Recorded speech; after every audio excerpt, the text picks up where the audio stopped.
DJ Amar माँ Raj Gayatri Sohan recording studio Kanchan Ibrahimpur गामे गामे टोला टोला भेलै है लगे गामे गामे टोला टोला भेलै है लगे DJ Amar Raj Sohan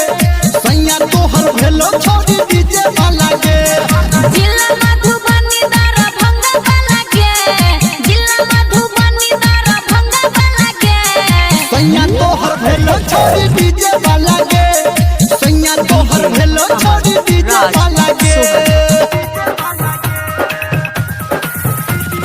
Kanchan Ibrahimpur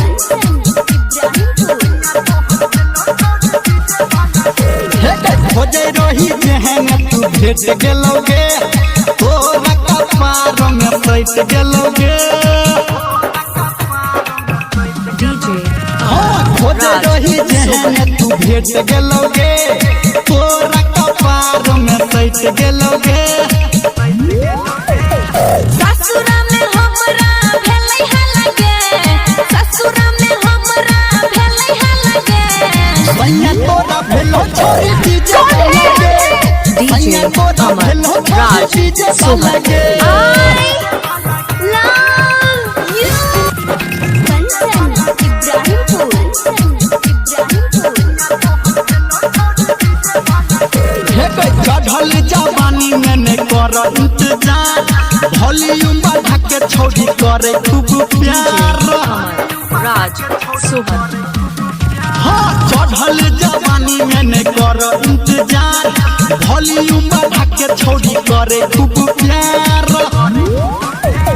काहे धर्मेंद्र तोरा परलम वाला गे काहे निर्मलिया तोरा परलम वाला गे